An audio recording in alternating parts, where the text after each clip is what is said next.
He was on top of the world, riding high on a wave of success. A high-stakes business dinner loomed. A billion-dollar investor dangled within reach, and his beautiful young mistress adorned his arm like a trophy. He'd spun a tale for his wife, claiming he needed to attend alone, that she wouldn't grasp the immense pressure involved. But the man he was about to meet, the enigmatic and elusive S.R. Vaughn, held the very keys to his entire future. The imposing doors of the exclusive restaurant swung open, and the investor finally made his grand entrance. Except it wasn't a man at all.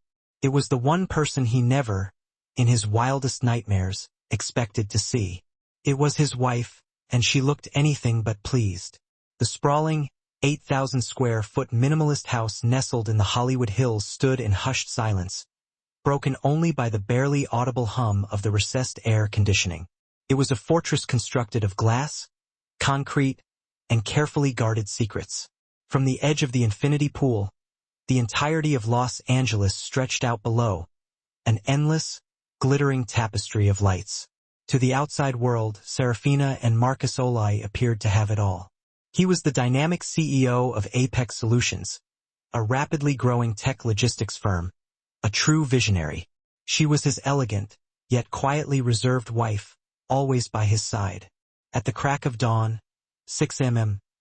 sharp, Marcus was already hard at work in his custom home gym, his reflection grunting back at him in the massive floor-to-ceiling mirror. He was a man who firmly believed he had single-handedly forged his own destiny, a self-made success story. He envisioned himself as a lion, a titan of industry, a force to be reckoned with. Serafina, on the other hand, was tucked away in her home office, a room Marcus mockingly referred to as her hobby space. It was the one room in the entire house that he never dared to enter. Because in that sanctuary, she wasn't Serafina Olai, the quiet, unassuming wife. She was S.R. Vaughn, the phantom head of Vaughn Capital, one of the most fiercely competitive and wildly successful private equity firms in the entire country. Vaughn was her maiden name, Serafina Rose Vaughn, a name she had fiercely protected. 10 years ago, when she had inherited a modest sum from her father's estate, Marcus had patronizingly patted her on the head. "Why don't you let me invest that for you, darling?" he'd suggested smoothly. "Put it into Apex. It'll be much safer there." She had simply smiled, a knowing glint in her eyes, and replied, "No, I think I'll just play the market myself. It'll be my little project." Marcus had laughed, dismissing it as a fleeting fancy. His little project had since ballooned into a staggering $4.8 billion fund, a testament to her brilliance and unwavering focus. She had meticulously built it in silence, operating in the shadows, utilizing a vast network of proxies and the sharpest legal minds that money could buy. She built it because she knew, even back then, that Marcus was a man whose success was precariously balanced on a foundation of sand, always on the verge of collapse.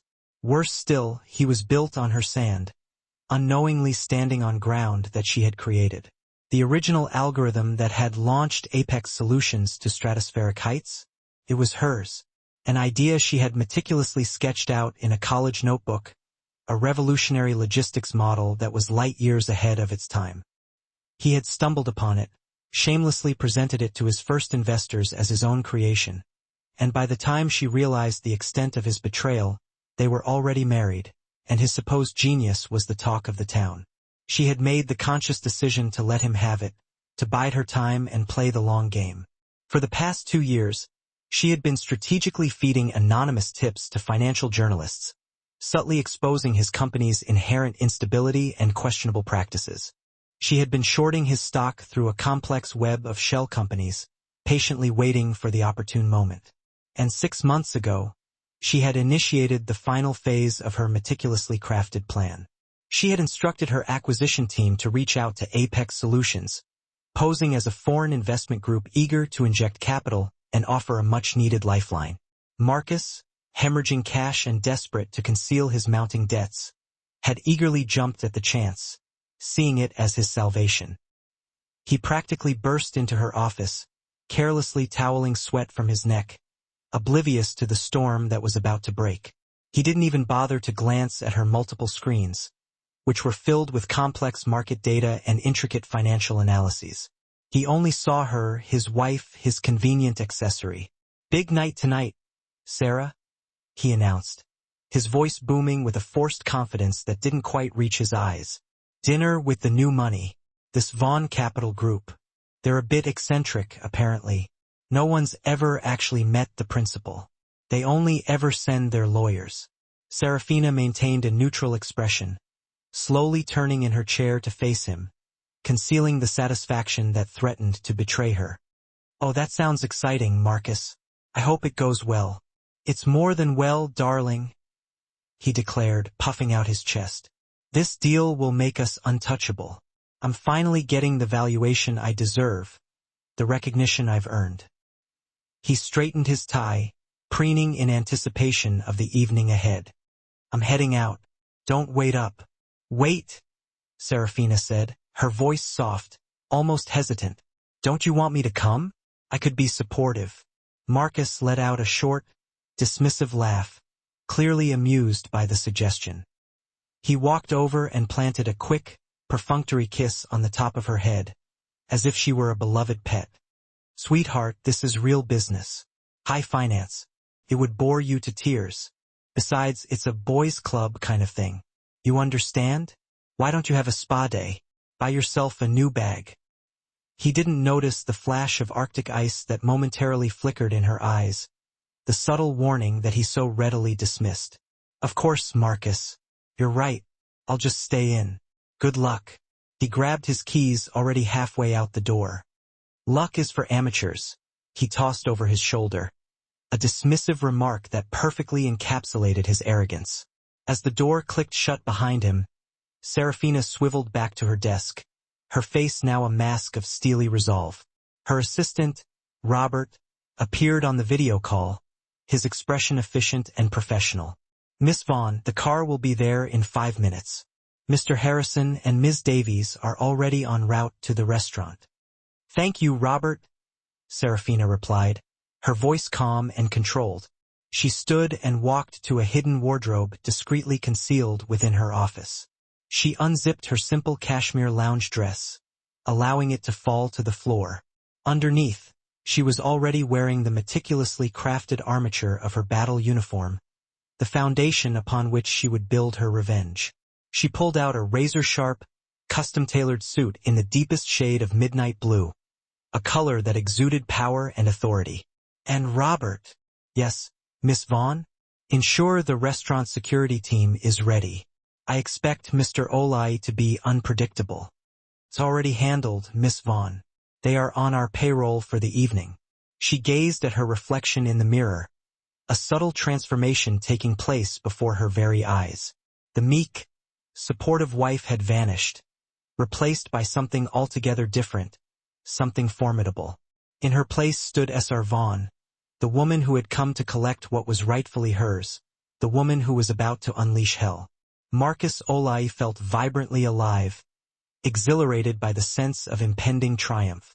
The engine of his sleek, black Aston Martin purred contentedly as he expertly navigated through the evening traffic, eager to reach his destination. He had, over time, grown to despise his wife, seeing her as a dead weight, a relic of his humble beginnings before he had ascended to the ranks of true success. She was, in his eyes, passionless, dull, nothing more than a piece of beautiful, cold furniture, an elegant fixture in his meticulously curated life. He pulled up to a sleek, modern condo building in West Hollywood, a building that Serafina was blissfully unaware that he even owned. He buzzed the penthouse, a signal of his arrival. A moment later, Chloe Jennings emerged, her presence radiating youthful energy and ambition. Chloe was 26 years old, razor-sharp, and fueled by a ruthless ambition that mirrored his own, a kindred spirit in his quest for power. She had started as a junior marketing assistant at Apex just 2 years prior. Within a mere 6 months, she had become his mistress, a secret that added a thrill to his otherwise predictable existence. And within a year, she had ascended to the position of his primary confidant, the one person he truly bounced ideas off of, the one who truly understood him. She saw his vision in a way that Serafina never could or perhaps never bothered to. She slid into the passenger seat, her expensive perfume filling the car with a heady, intoxicating scent. She was wearing a crimson dress that was both undeniably expensive and overtly predatory, a visual representation of her own hunger for success. "Hello, darling," she cooed, leaning over to kiss him, her lips lingering for a moment longer than necessary. "Are you ready to be a billionaire? We're already billionaires on paper, baby," he grinned, pulling back into the flow of traffic, his excitement barely contained. "Tonight just makes it liquid, tangible, real." "And her, the Ice Queen?" Chloe asked, casually reapplying her lipstick in the visor mirror, seemingly unconcerned about the woman who stood between her and the life she so desperately craved. "At home, probably organizing the linen closet." Marcus scoffed, a dismissive sound that spoke volumes about his lack of respect for his wife. "I told her it was a business meeting. She didn't even blink. God, she's so passive. Sometimes I wonder if there's anything going on in that head at all." "Don't worry about her," Chloe purred, placing her hand high on his thigh, her touch possessive and confident. "She's your past. I'm your future. Just think. After tonight, you'll finally have the capital to oust those old guard board members who have been holding you back for years. And then you can tell her that you can finally be free, that you no longer need her." "That's the plan," Marcus said, his grip tightening on the steering wheel, his mind already racing with possibilities. "This S.R. Vaughn is the key to everything.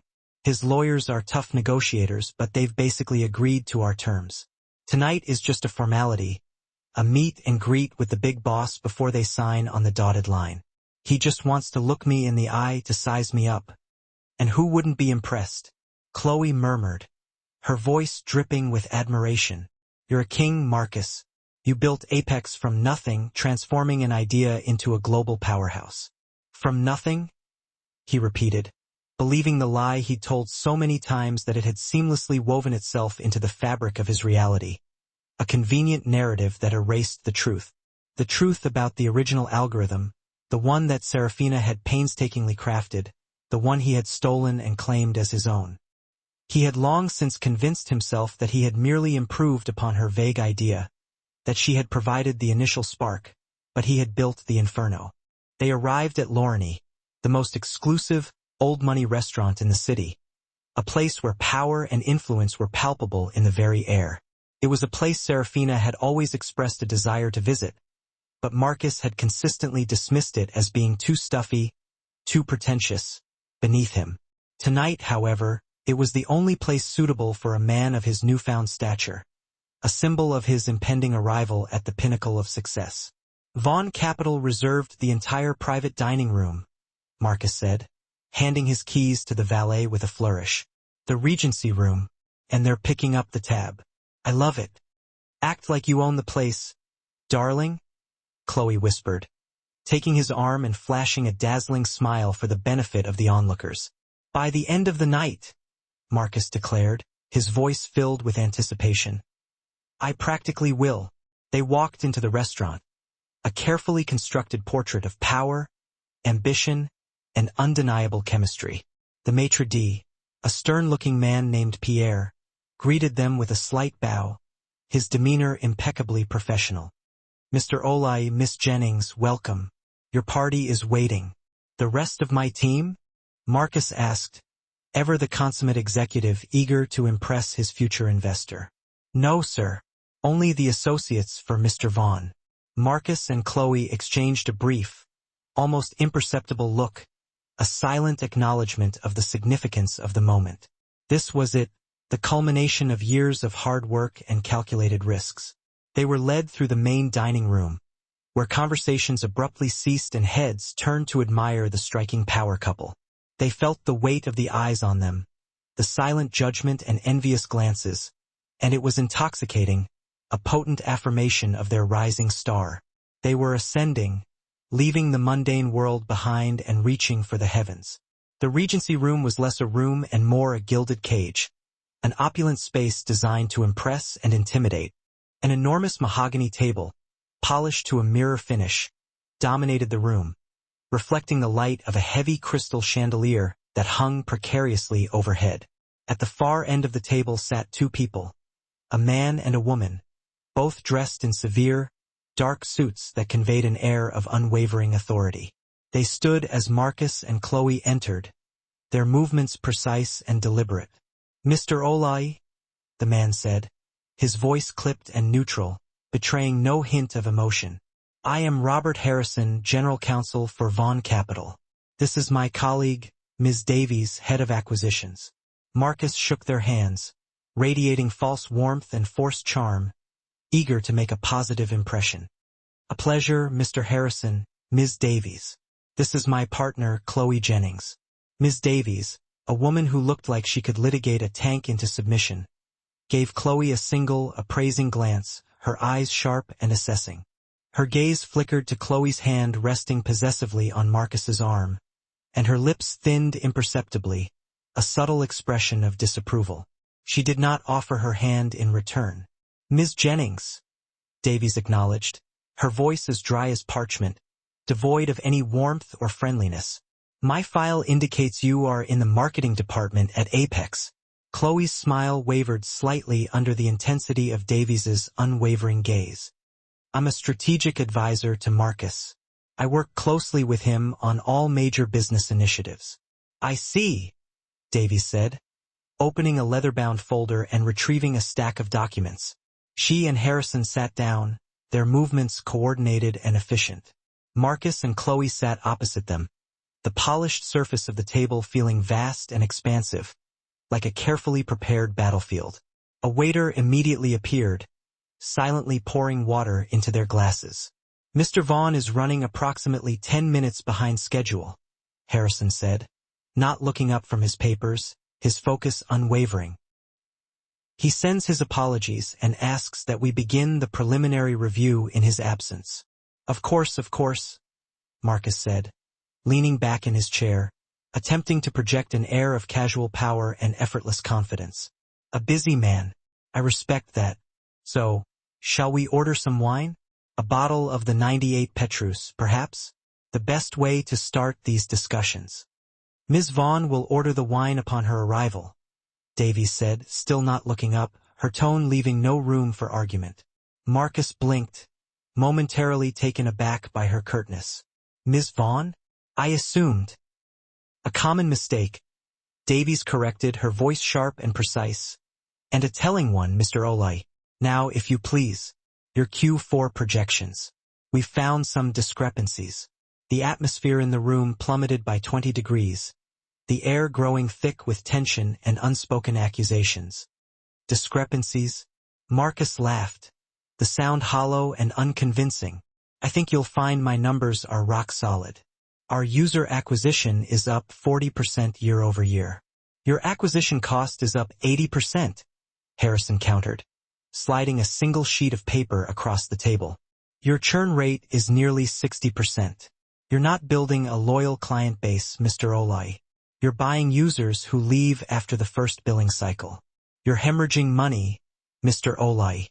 You're not profitable. You're a house of cards, teetering on the edge of collapse. Marcus's collar suddenly felt uncomfortably tight, constricting his breathing. This wasn't the celebratory dinner he had envisioned, the moment of triumph he had so eagerly anticipated.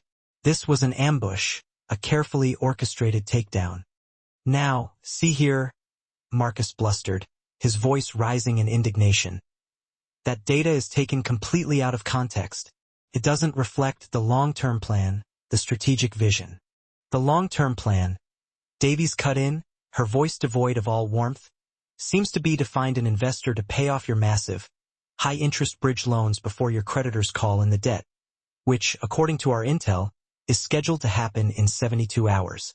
Marcus went visibly pale, his face drained of all color.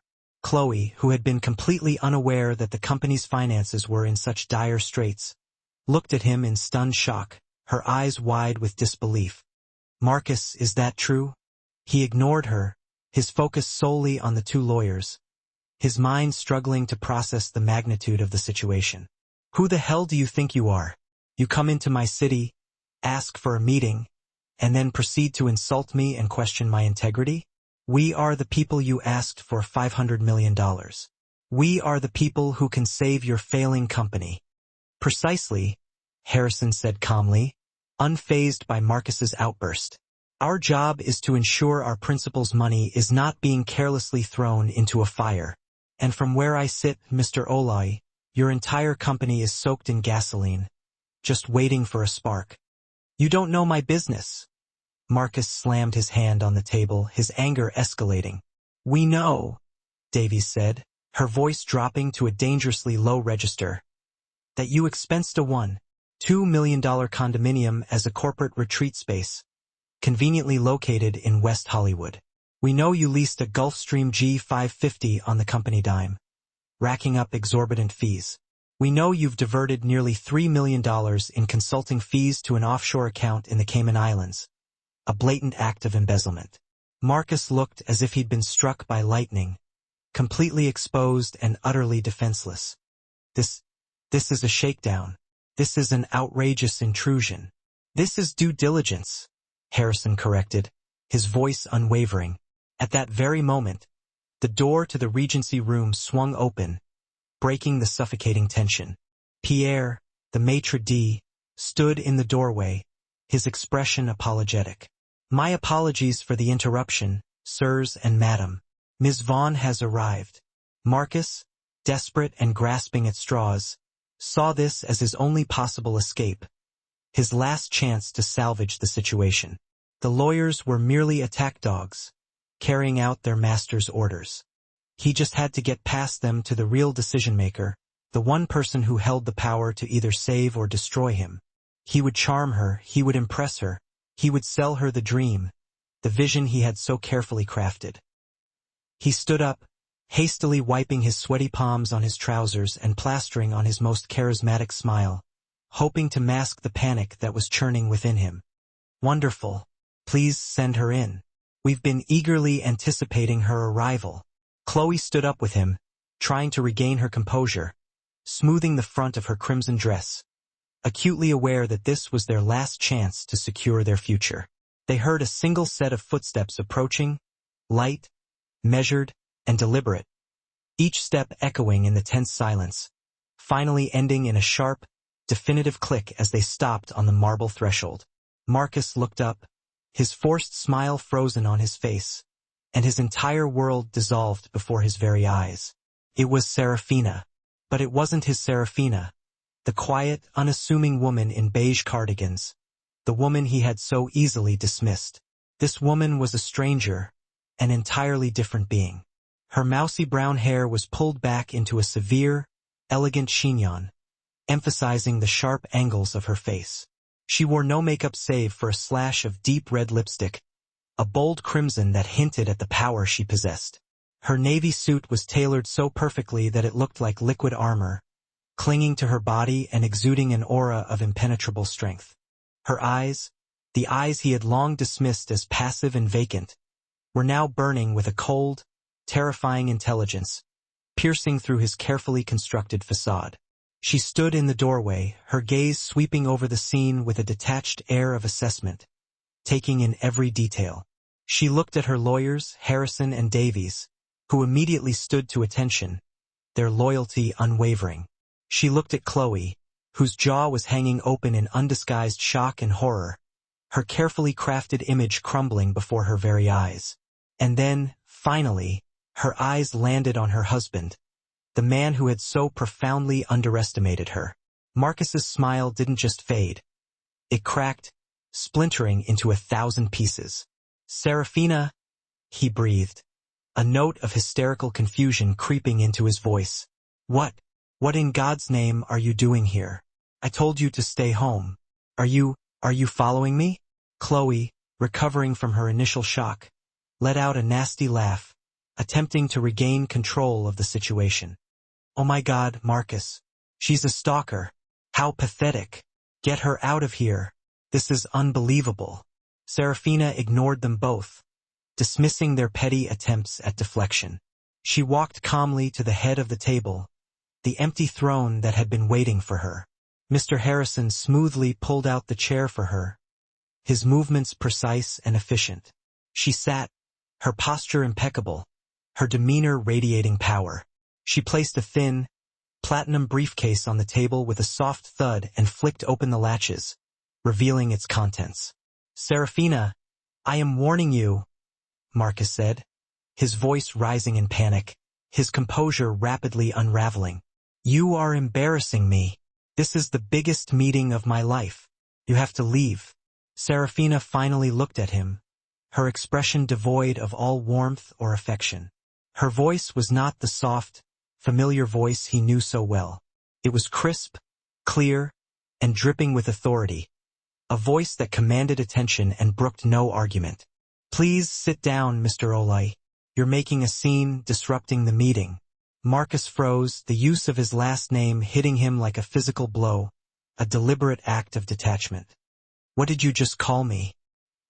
He looked desperately at the lawyers, Harrison and Davies, seeking some sort of explanation. They were looking at her, waiting for her command, their loyalty clearly aligned. He looked at the maitre d', Pierre, who was waiting patiently at the door, his expression unreadable. "Pierre, who is this?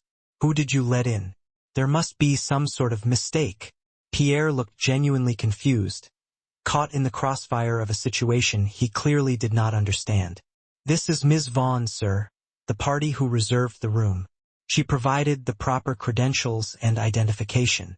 The blood drained from Marcus's face, leaving him ashen and trembling. He looked back at Serafina, his eyes darting frantically to the nameplate on her briefcase. "Sir Vaughn."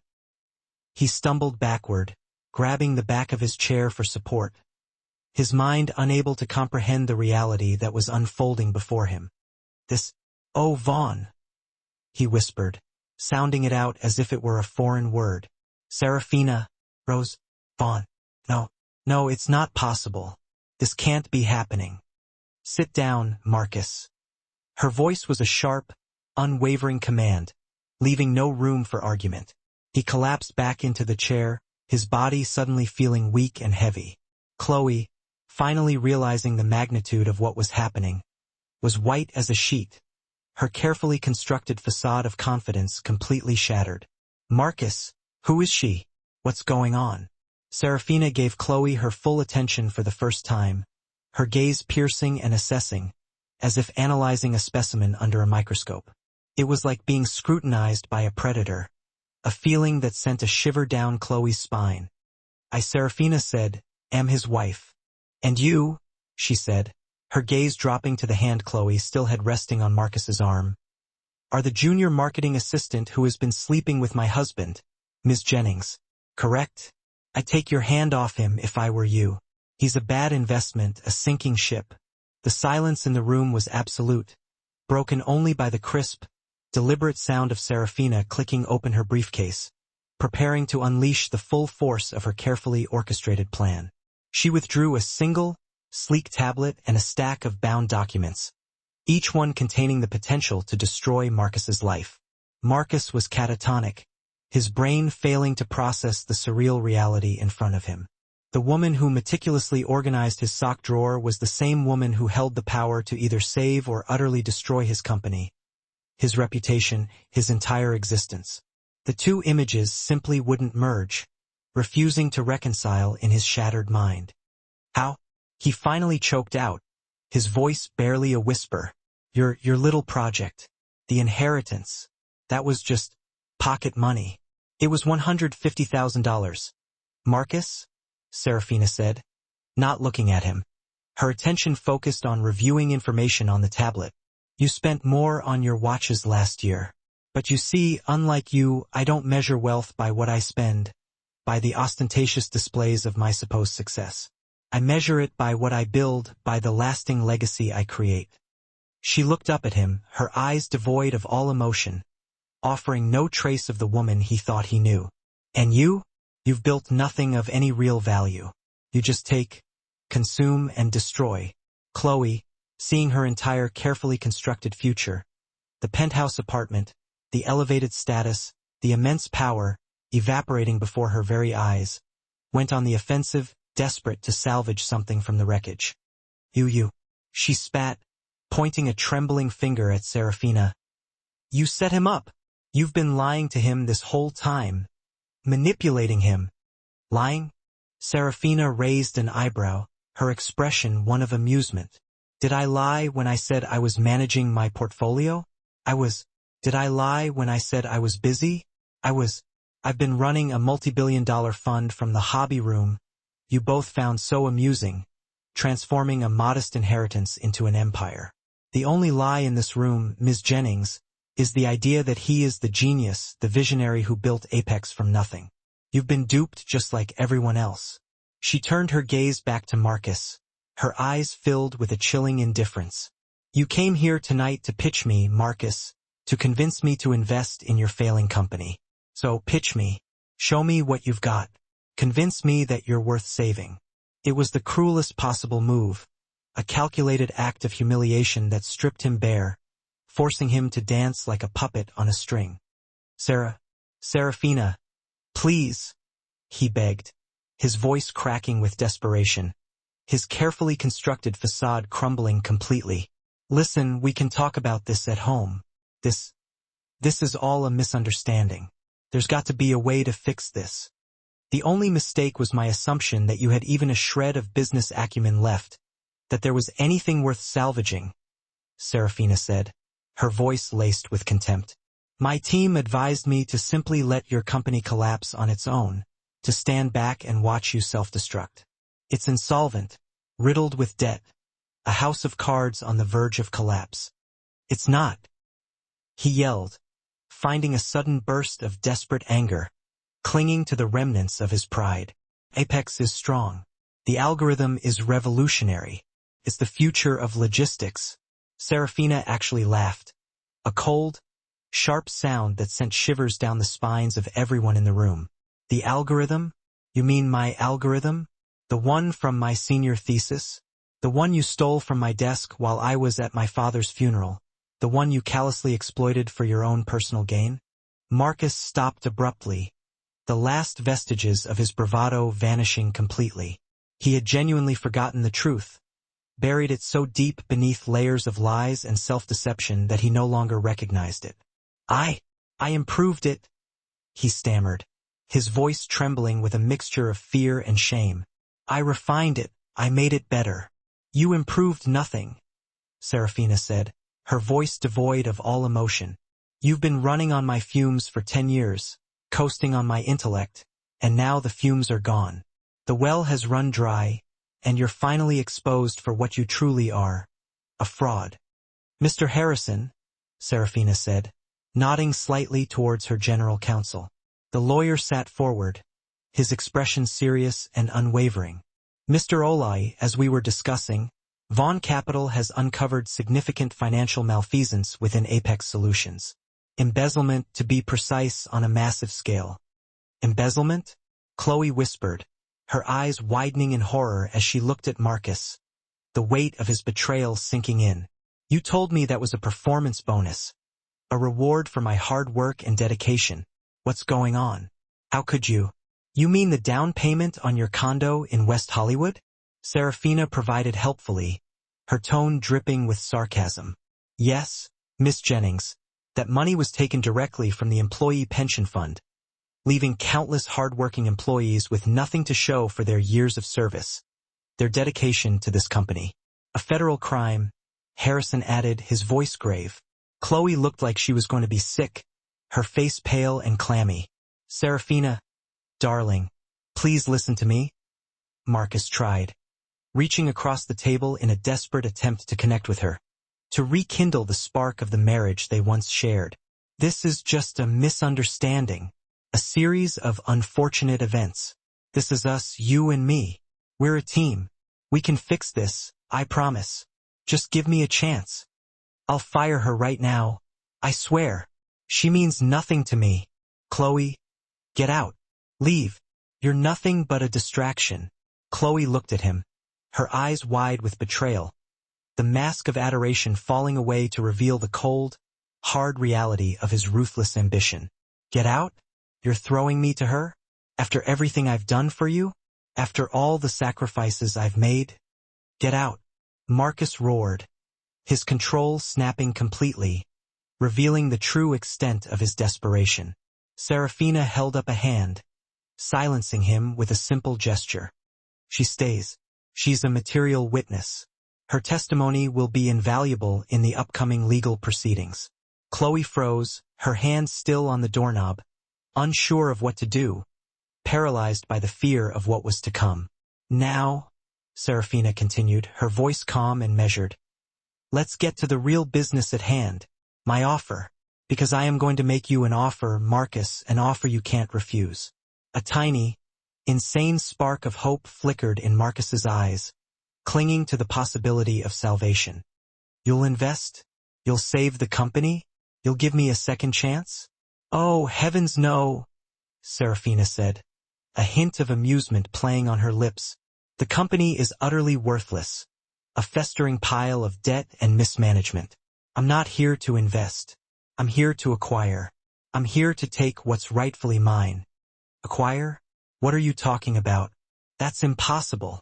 Apex is my company, Marcus exclaimed, confusion and disbelief clouding his face. Yes, in 72 hours, when your loans are called, and Apex Solutions inevitably files for Chapter 11 bankruptcy, my lawyers will be at the auction, ready to pounce. We will acquire all of your assets, your patents, your client lists, your infrastructure, for pennies on the dollar, specifically for the exact amount you currently owe your creditors. It will be a fire sale, and I will be there to pick up the pieces. But what about me? Marcus stammered, his voice trembling. What about the CEO, my shares, my legacy? You can't just take everything I've built. Your shares will be worthless, reduced to confetti. You, Marcus, will be left with nothing but your personal debt, which, after my team analyzed your spending habits, is substantial, to say the least. You'll be bankrupt, alone, and utterly humiliated. You can't do this, he shouted, rising from his chair, his anger bubbling over. I'll fight you. I'll expose you. You'll what, Marcus? Serafina asked, her voice dangerously quiet, sending a shiver down his spine. You'll tell the world that your wife, who you've so gleefully portrayed as a simple-minded housewife for over a decade, just executed the most hostile corporate takedown this city has seen in years, outmaneuvering you at every turn? You'll admit that your entire career was based on her stolen work, on an algorithm that was rightfully hers? You'll admit to embezzlement, fraud, and a litany of other financial crimes that will land you in prison? Please, Marcus, I beg you, fight me. Make my day.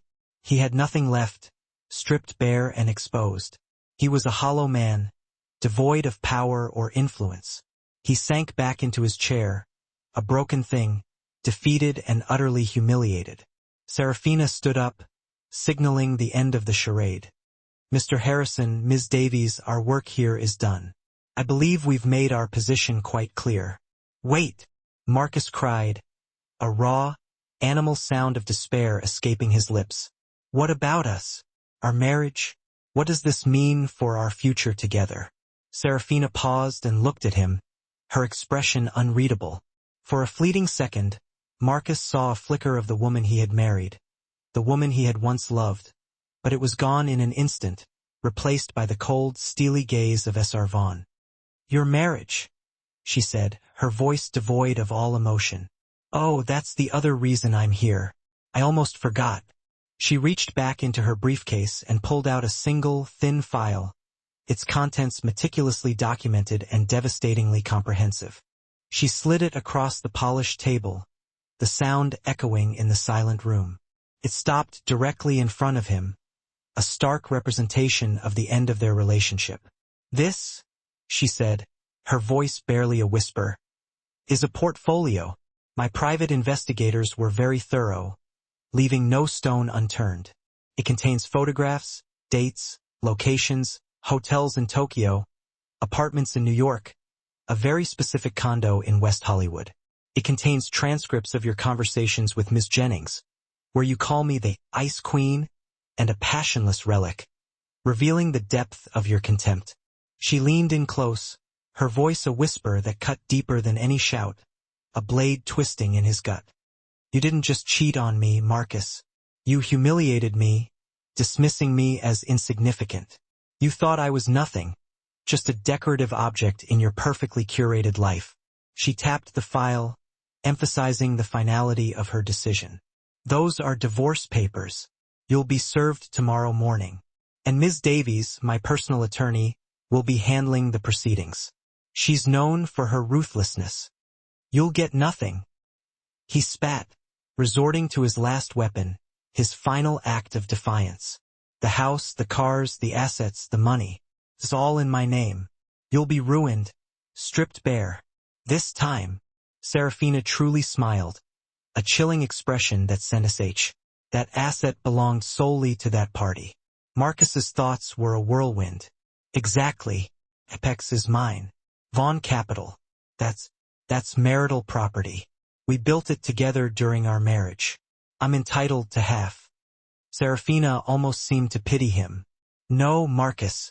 You built Apex. I built Vaughn Capital. I used my own inheritance, my own reputation, my own hard work. You had no part in it. You weren't even aware it existed.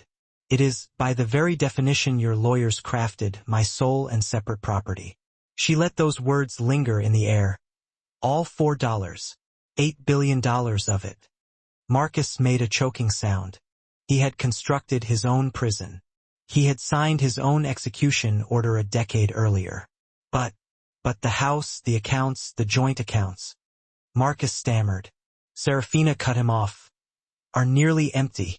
You've been draining money from them for months to fund Ms. Jennings's extravagant lifestyle and to offset Apex's staggering losses. The house is mortgaged to the hilt. You leveraged it as collateral for your most recent bridge loan. The one that's going into default in, about 71 hours. She pushed herself away from the table, her gaze unwavering. When I acquire Apex's assets, the bank will seize the house. They will seize the cars. They will seize everything. You, Marcus, will be left with absolutely nothing but the suit you're wearing. Oh, and, of course, your personal debt to the IRS for all those consulting fees. Chloe Jennings, who had been following this exchange as if it were a high-stakes tennis match, finally saw an opening. This wasn't just a sinking ship. It was a capsized nuclear submarine. She grabbed her purse, her face paling. I have to go, she whispered, her face a mask of terror. I didn't know about any of this. I'm innocent. Sit down, Miss Jennings. Miss Davies commanded, her voice sharp. You are an accessory to felony embezzlement. Attempt to leave this room, and I'll have the police here before you reach the lobby. Your only hope is to turn state's witness against him. Chloe looked at Marcus, the man she had once idolized, the king she had believed in, and saw him for what he truly was, a fraud. She collapsed back into her chair and, for the first time, burst into genuine, terrified tears. Marcus simply stared at Serafina. The hatred blazing in his eyes was pure, unadulterated. You're a monster, he whispered, his voice laced with venom. You're a sociopath. You've been planning this. For how long? Serafina walked to the door. She paused, her hand resting on the gilded handle, and looked back at him, her expression ice-cold. For 10 years, Marcus, ever since the day I found my thesis notebook in your briefcase, I knew what you were. I knew you were a man who could only climb by pulling others down. So, I decided to build a mountain so high that when I finally pushed you off, you would never, ever stop falling. I gave you everything. He roared, his face contorted with rage. I gave you this life. You gave me a cage, Serafina replied, her voice devoid of emotion. You gave me insults disguised as compliments. You thought I was your pet. You were wrong. I was your zookeeper. And you, Marcus, have always been the main attraction. She opened the door. Serafina, please, he begged, his voice cracking with desperation. Don't do this. I love you. Serafina paused again. She looked at him, then at Chloe, then back at him. That, she said, her voice dripping with disdain, is the first lie you've told tonight that I almost pity you for. She walked out of the Regency room.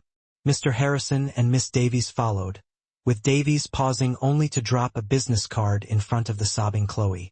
"Call me when you're ready to make a deal," she said, her tone flat.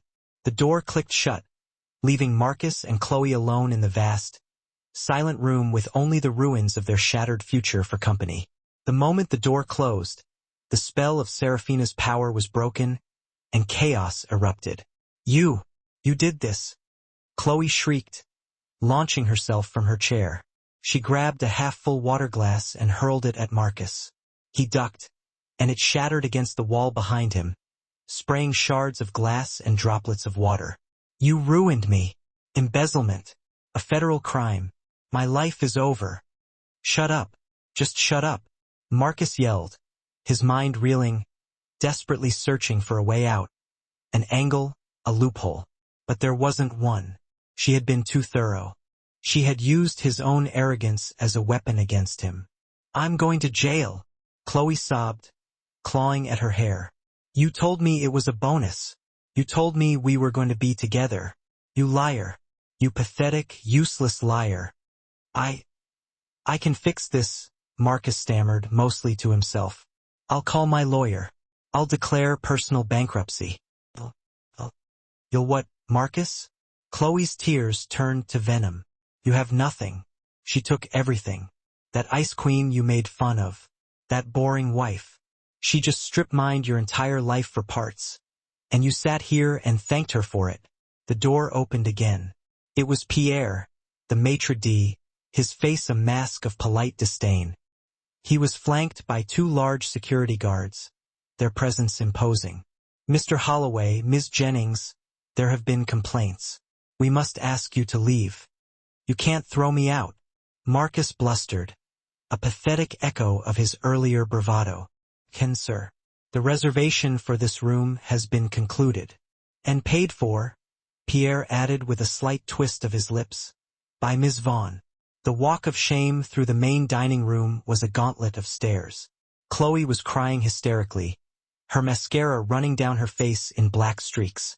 Marcus was ashen-faced, walking stiff-legged like a condemned man on his way to the gallows. The whispers followed them all the way. "My car," Marcus demanded, his voice tight with desperation. "The Aston Martin." The young valet looked uncomfortable. "I'm sorry, sir.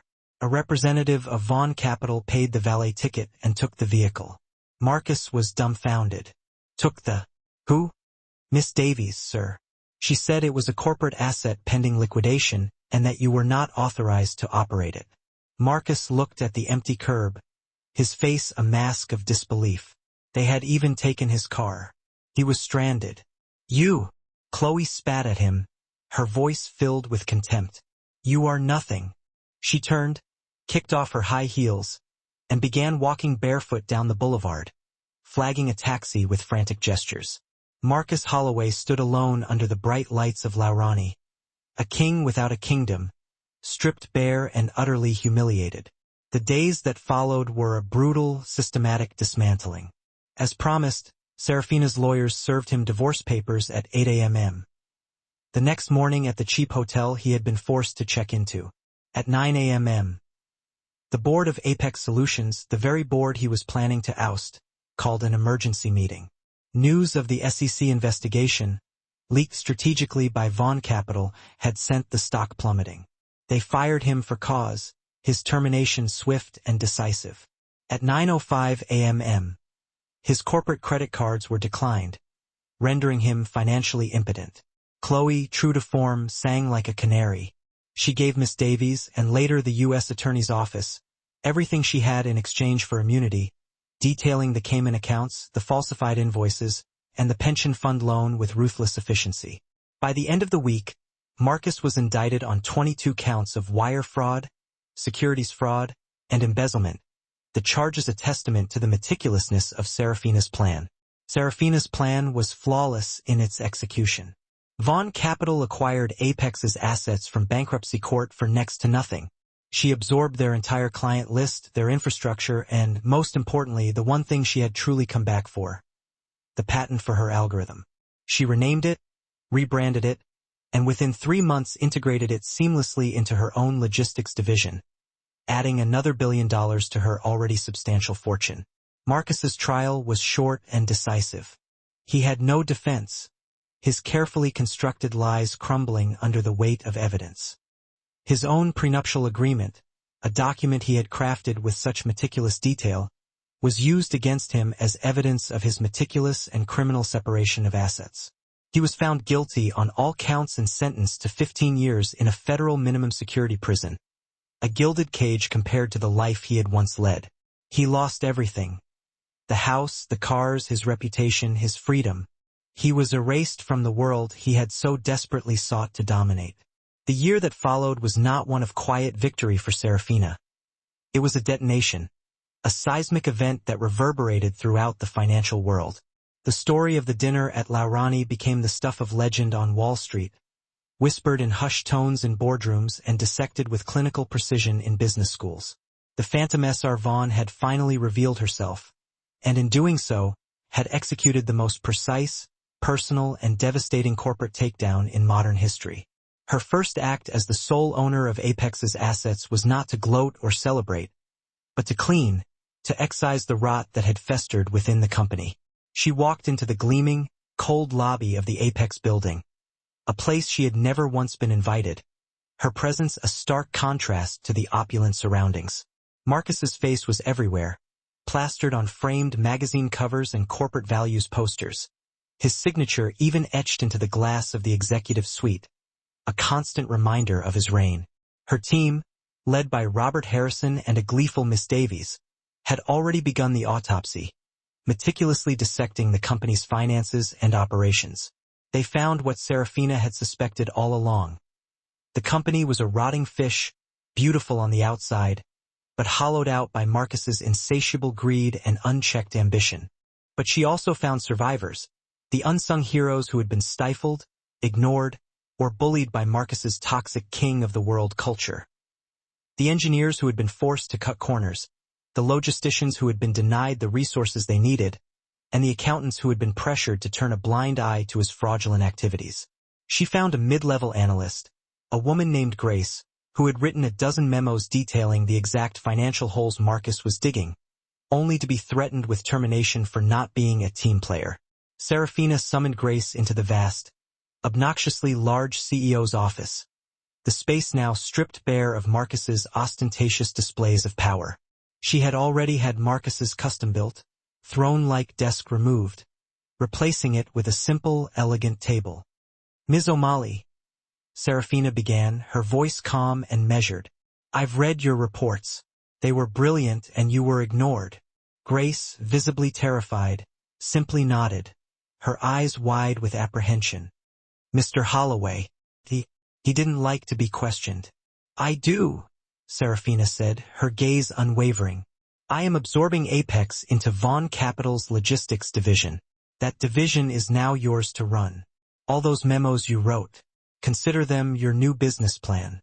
Implement every one of them." Grace could only stare, her face a mixture of disbelief and overwhelming gratitude. "I don't know what to say."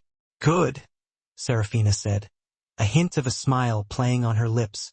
"Then you'll have more time to work." This was her method. She wasn't a wrecking ball, indiscriminately destroying everything in her path. She was a wildfire, burning away the deadwood to allow new growth to thrive, nurturing the seeds of potential that had been suppressed for far too long.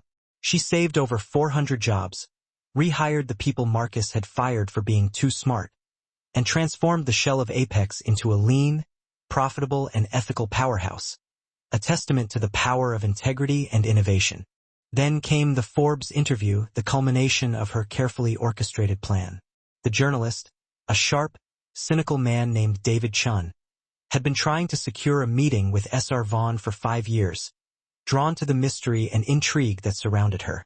He came into Serafina's new office, a warm, book-filled space that had replaced Marcus's cold, glass and chrome mausoleum, expecting to encounter a black widow, a ruthless femme fatale driven by vengeance. "Ms. Vaughn," he started, his recorder already on the table, capturing every nuance of their conversation. "You spent 10 years building a weapon aimed at one man, your husband. Some would call that obsessive, others sociopathic." Serafina, unfazed by his probing questions, calmly poured 2 cups of tea, her movements deliberate and graceful. And what would you call it, Mr. Chun, if a man stole your life's work? If he built an empire on your mind, all while telling you that your mind was only good for hobby projects and planning dinner parties? What would you call it if he drained your joint accounts to buy his mistress a condo, all while calling you the passive one? She handed him a cup, her gaze intense. You're a financial journalist. You understand assets? For 10 years, Marcus Holloway was spending an asset he didn't own. My genius. I didn't spend a decade planning revenge. I spent a decade building my own wealth, honing my own skills, and solidifying my own power. And when the time came, I used that wealth to reclaim my stolen property. The algorithm was mine. The company it built was therefore morally mine. I simply made it legally mine. Chun was taken aback by her candor and her unwavering conviction. But the level of detail, the patience. You let him walk into that restaurant knowing what was going to happen. He needed to, Serafina said, her voice flat, devoid of any lingering emotion. He needed to be at the absolute peak of his arrogance, with his accomplice by his side, basking in the glow of his perceived invincibility. He needed to be exposed, not just defeated. He needed to understand that he wasn't beaten by a market fluctuation or a business rival. He was beaten by me. And now? Chun asked, his fascination growing with each passing moment. You're one of the richest women in the world. You've won. What do you do? Buy an island? Serafina smiled, and it was the first genuine, warm smile he had seen. A glimpse of the woman beneath the carefully constructed facade. Mr. Chun, this was never about the money. It was about the principle. As for what's next, I spent 10 years building a fortress. Now, I'm going to use it to build an arsenal. The cover story, The Phantom of Wall Street. How S.R. Vaughn played the longest game in corporate history, broke every record Forbes had, catapulting Serafina into the stratosphere of fame and influence. She was no longer a ghost, a figure shrouded in mystery and speculation. She was an icon, a symbol of female empowerment and relentless determination. Her inbox exploded with thousands of emails. Men begged her for money, seeking a piece of her vast fortune. Others threatened her, their fragile egos bruised by her public humiliation of Marcus. But a different kind of email began to trickle in, forwarded to her by Robert from a dedicated pitches address. Emails from women who had been cheated by partners, their contributions minimized and their ideas stolen. Women whose bosses had stolen their ideas, taking credit for their hard work and brilliance. Women who had brilliant, world-changing concepts but were told by venture capitalists to find a male co-founder or to focus on the marketing sweetheart role, their potential stifled by ingrained sexism and prejudice. This deluge of stifled potential gave Serafina her new purpose, a mission that resonated deep within her soul. Marcus wasn't an anomaly. He was the standard, a symptom of a systemic problem that permeated the highest echelons of power. And she was perhaps the only woman in the world with the capital and the cold-blooded experience to do something about it, to break the cycle of oppression and create a level playing field for women in business.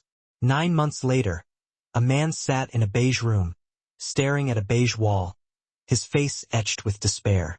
The Federal Correctional Institution, LATUNA, was not a hard rock prison, but for a man like Marcus Holloway, accustomed to luxury and power, it was a fate worse than death, a prison of mundanity. It was a place where individuality was erased and conformity reigned supreme, where his carefully constructed image of success and sophistication had no value. His life was now ruled by bells, by head counts, by the utter and total lack of control over his own destiny. His tailored suits were gone, replaced by a drab khaki uniform that stripped him of his identity. His power meetings were gone, replaced by the humiliating task of mopping the cafeteria floor, a symbol of his utter fall from grace. His charisma, the weapon he had wielded his entire life, was useless here, a forgotten relic of a bygone era. No one was impressed by him. He was just a number, a cog in the machine. He had appealed his conviction, clinging to the hope that he could somehow escape his fate. He had hired and fired 3 different public defenders, scribbling desperate, frantic legal motions on yellow pads, clinging to the illusion of control. He claimed his wife had set him up, that she was mentally unstable, that she was the true criminal, a master manipulator who had used him as a pawn in her elaborate game of revenge. The judges had one by one dismissed his appeals as frivolous and delusional, their rulings unwavering in their condemnation of his actions. He still hadn't fully processed it, the magnitude of his downfall still eluding him. In his mind, she was still the quiet, mousy woman he had married, the unassuming figure he had so easily dismissed. This thing, this S.R. Vaughn, was an invention, a conspiracy, a figment of his imagination. He was the victim, the wronged party, a man brought down by a vengeful woman. A guard buzzed him, breaking through his obsessive thoughts. Holloway, visitor. A jolt of pathetic hope shot through him, a desperate yearning for redemption. Serafina. She'd finally come to her senses, realizing the error of her ways. She was here to apologize, to beg for his forgiveness, to get him out of this hellhole. He knew she still loved him, that beneath the cold exterior, there was still a flicker of affection for the man he once was. He shuffled into the visiting room, his heart pounding with anticipation, and froze, his hopes instantly dashed. It wasn't Serafina, the woman he desperately wanted to see. It was Miss Davies, her presence radiating an aura of absolute authority. She looked exactly the same, severe, immaculate, and utterly devoid of emotion, a human embodiment of cold, calculated power. What are you doing here?" Marcus stammered, picking up the receiver, his voice betraying his shock and disappointment. "Hello, Mr. Holloway." Her voice was crisp and efficient through the static, cutting through his delusional hopes. "I'm here to finalize a few details. You have, I understand, been attempting to appeal the divorce settlement, wasting everyone's time and resources. It was a fraud." He spat, his voice laced with bitterness. "That prenup. She tricked me. She manipulated me into signing it." "Mr. Holloway, you wrote the prenup?" Davies replied, her voice bored, as if she were reciting a well-worn script. "And your appeals are costing my client time, a valuable commodity that she refuses to waste on your pathetic attempts at self-justification. So, she has authorized me to make you a final offer, a deal that you would be wise to accept." She slid a document through the slot, the paper crisp and official. "This is a waiver. You will sign it, cease all current and future appeals, and agree to never contact Ms. Vaughn, her company, or any of her associates in any way for the rest of your natural life. In essence, you will vanish from her existence." "And if I don't?"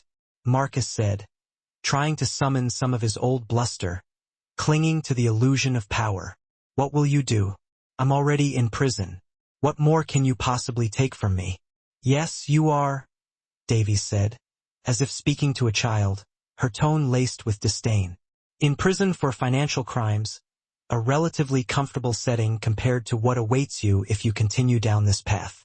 But if you insist on dragging this out, I will be forced to release the other files, the ones we held back as a courtesy, sparing you further embarrassment." "What files?" he asked, his voice trembling with a mixture of fear and confusion.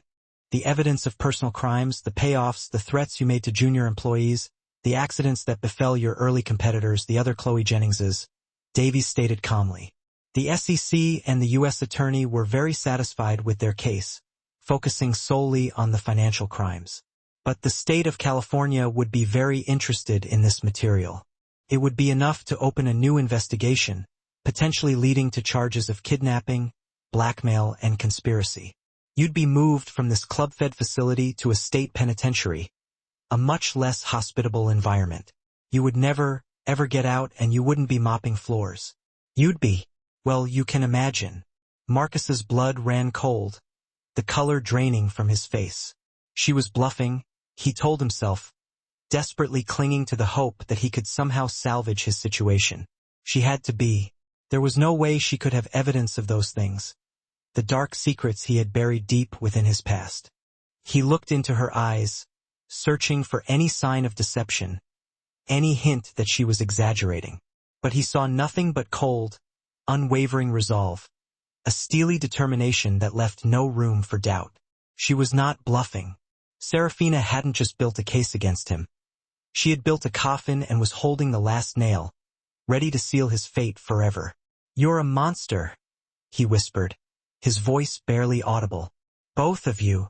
We're thorough," Davies corrected, her tone devoid of any emotion.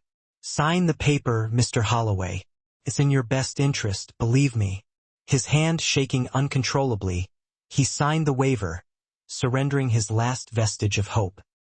He pushed it back through the slot, severing his final link to his old life, a life that now seemed like a distant, unattainable dream.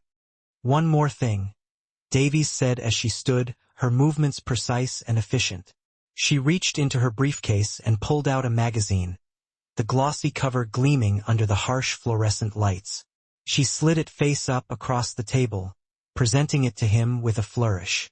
It was the Forbes cover, the image emblazoned in his mind, a constant reminder of his utter defeat. Serafina, powerful, elegant, and confident, was looking not at the camera, but past it, at the future she had built for herself, a future that was now forever out of his reach. He read the headline, his voice choking with a mixture of rage and despair. He choked. She's thriving," Davies said, her voice devoid of sympathy. "She's building, creating, and innovating. Everything you pretended to be, she is in reality." She turned to leave, her mission accomplished. "Wait," Marcus cried, his voice breaking, desperation lacing every syllable. Does she ever ask about me? Does she ever mention my name?"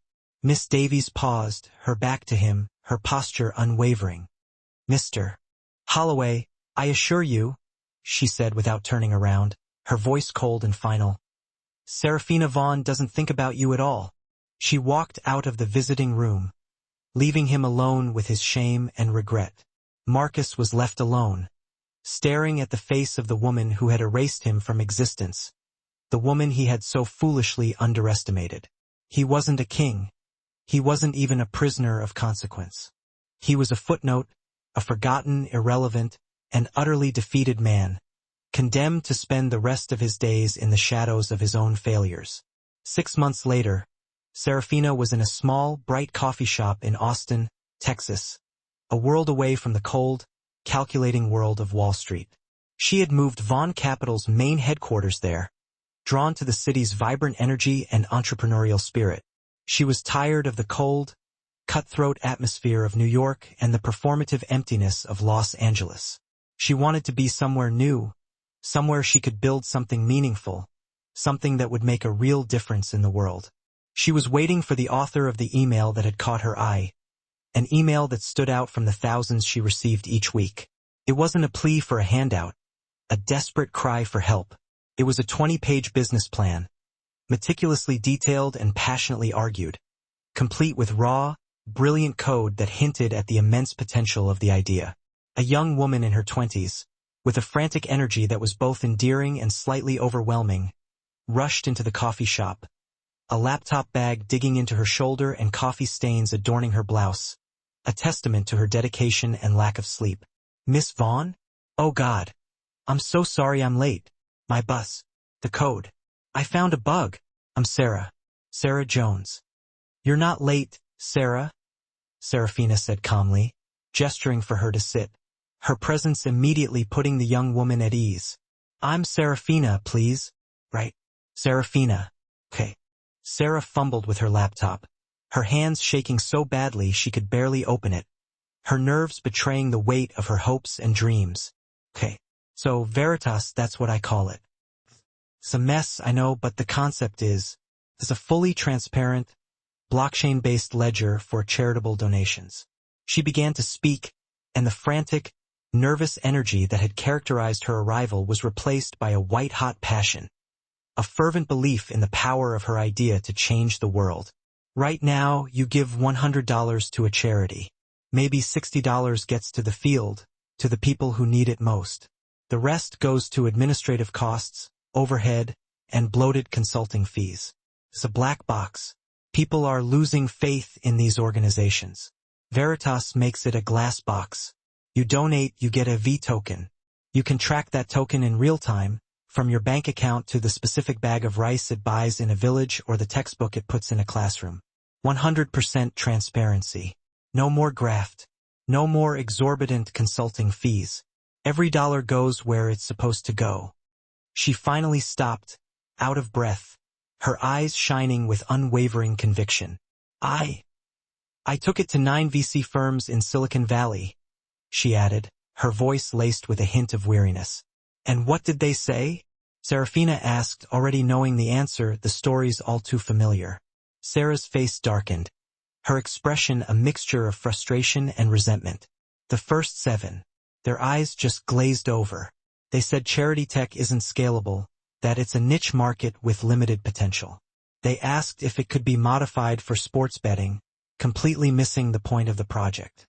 She paused, her knuckles white as she gripped her laptop, the memories of those dismissive meetings still raw. The last one, the big one, a guy named Peterson. He heard the whole pitch, listened intently to every detail. He smiled, nodded, and then told me it was adorable. Serafina's eyes hardened, a flicker of anger igniting within her. He said, Sarah continued, her voice trembling with suppressed rage, that he would consider funding it if I brought on a real CEO, a man who knows how to handle the numbers, someone who could provide the adult supervision the project supposedly needed. He said my job would be to be the face of the company, to tell the pretty story, to be the chief heart officer, while he handled the hard parts. Sarah looked down, mortified, the humiliation of that meeting still stinging. And then, he put his hand on my knee and asked me if I'd like to continue the pitch over dinner at his hotel. She whispered, her voice barely audible. I just ran out, she confessed, her eyes filled with shame and self-doubt. I thought it was over. Then I read your article in Forbes, and I thought, maybe. Serafina was silent for a long moment, her thoughts racing, the familiar sting of injustice fueling her determination. She pushed her untouched tea aside, her focus now solely on Sarah. They are fools, Sarah? Serafina said, her voice a low, steady hum, resonating with unwavering conviction. They're not just fools, they're dinosaurs, relics of a bygone era. They're men like my ex-husband, blinded by their own arrogance and prejudice. They don't see ideas. They see girls, objects to be controlled and manipulated. They don't see brilliance. They see adorable, something to be patronized and dismissed. And when they see something they can't control or steal, they try to diminish it, to tear it down to their level. She leaned forward, her gaze intense and unwavering.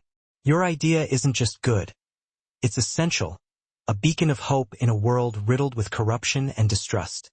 It's not just a charity app. It's a trust engine, a revolutionary technology that has the power to transform the way we give and the way we hold charitable organizations accountable. And it's going to make you a very, very wealthy woman, Sarah, but more importantly, it's going to make the world a better place. Sarah's jaw dropped, her eyes wide with disbelief and overwhelming gratitude. So, you'll invest? No, Serafina said, a sharp smile touching her lips, catching Sarah completely off guard. Sarah's face fell, her hopes momentarily dashed. I'm not going to invest, Serafina continued, her voice filled with determination. Investment implies I'm a passenger, a passive observer. I'm going to partner with you, Sarah. Vaughn Capital is launching a new division, a bold initiative dedicated to supporting and empowering female entrepreneurs. It's called Vaughn Ventures. We're not a VC fund.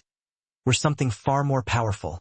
We're an incubator, an accelerator, and an armory all rolled into one. We're dedicated to funding and protecting female founders whose ideas are dismissed by men like Mr. Peterson. Women who have the potential to change the world but are denied the opportunity because of their gender.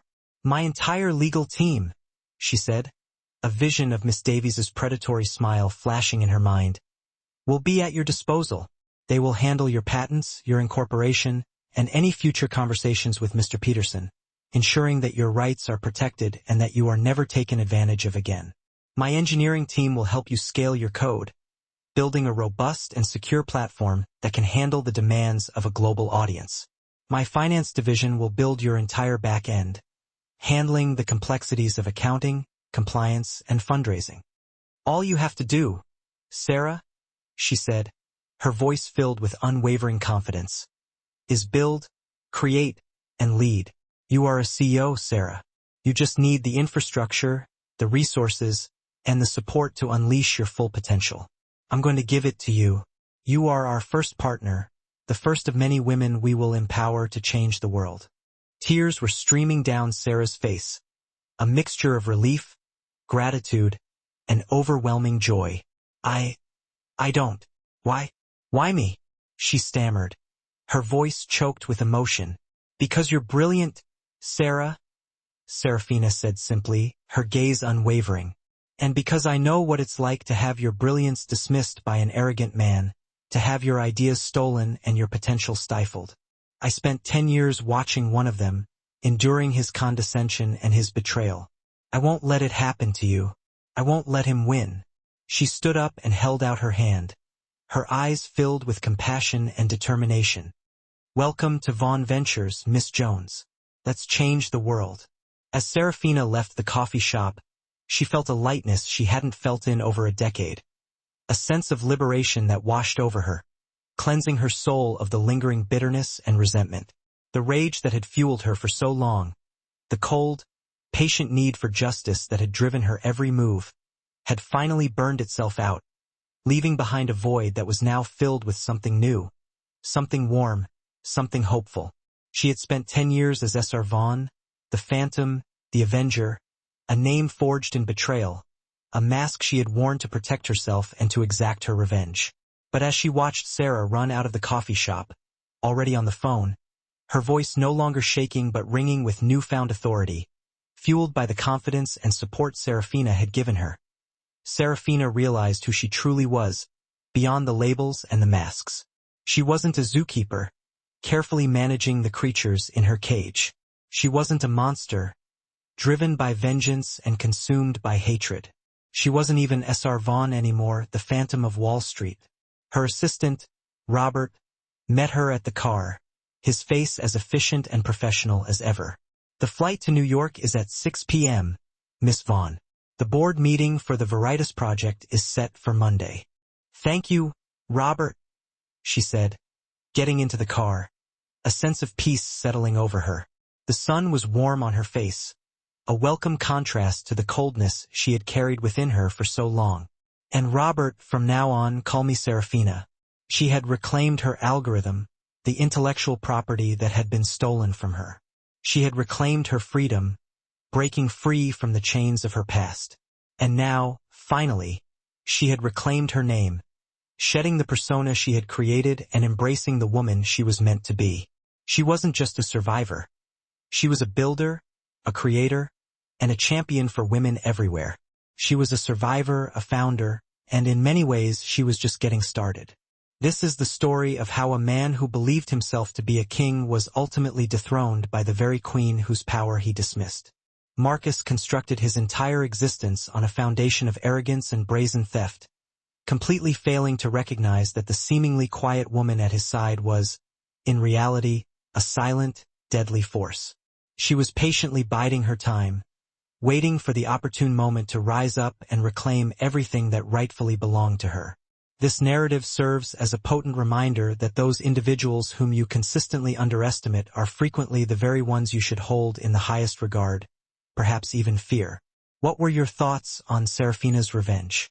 Was it a stroke of brilliant justice, a well-deserved retribution, or simply a cold, calculated plot meticulously executed? We invite you to share your opinions and insights in the comments section below. We are committed to reading each and every comment you contribute. If you found this story captivating and are eager to hear more narratives filled with themes of karma, betrayal, and ultimate justice, we encourage you to show your support by hitting the like button. Share this video with anyone you believe would benefit from seeing it. And most importantly, please subscribe to our channel. Don't forget to ring the notification bell so you never miss a single update.